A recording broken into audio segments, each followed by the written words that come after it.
चाची माथे जीत के पगड़िया सजई है चाची अब की शांति देवी के बीजा ही बनई है चाची अब की शांति देवी के बीजा ही बनई है चाची हबे गनवे पबट न दबई है चाची संजय भैया के मुखिया बनई है चाची संजय भैया के मुखिया बनई है चाची अब की बैगन छापे पबट न दबई है चाची अब की बैगन छापे पबट न दबई है चाची अब की बैगन छापे पबट न दबई है चाची अब की बैगन छापे पबट न दबई है चाची संजय भैया जैसा हो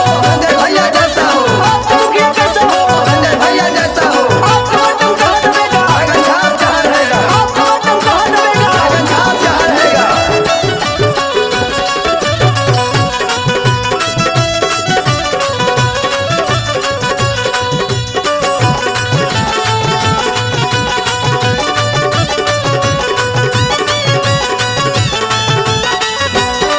सच्चाई ईमानदार नेता हवे परते आसी ग्राम पंचायत बली गाँव के निवासी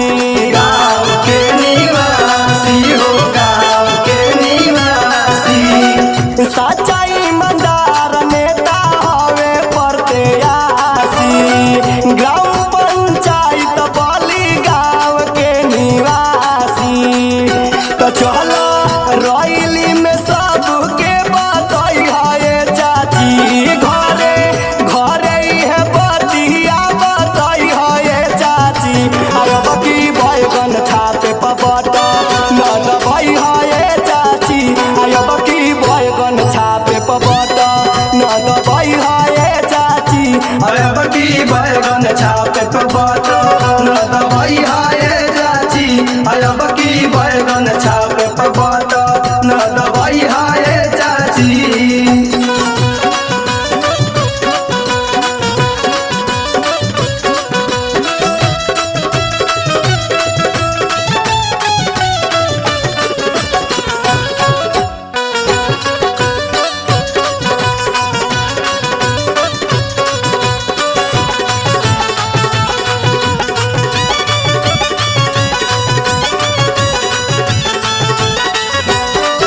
होई विकास सगरोई है बाटे वादा सबके चहेता हवन नेक बाई राजा हो नेक बाई राजा होई विकास सगरोई है बाटे वादा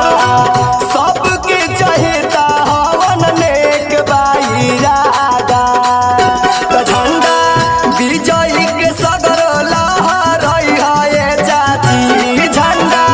विजय के सगर लहराई है चाची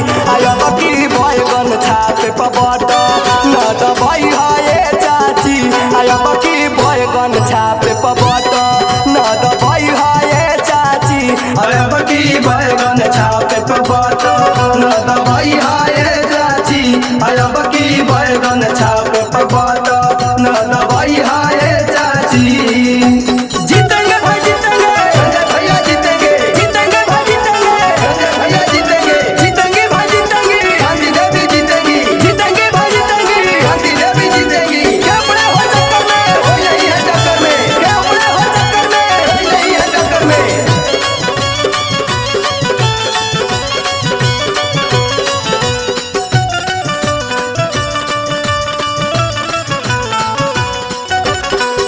इंदिरा आवास सबके मिली घर घर हो माटी के मकान को तही आई ना नजर हो आई ना नजर हो आई ना नजर हो इंदिरा आवास सबके मिली घर घर हो माटी के मकान को तही आई ना नजर हो तले के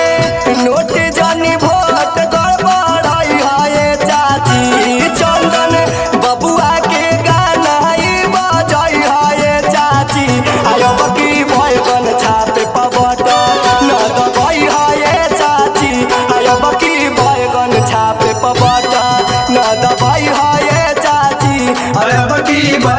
छापे पे बटन दबाई हाय चाची अब की बैगन छापे पे बटन दबाई हाय चाची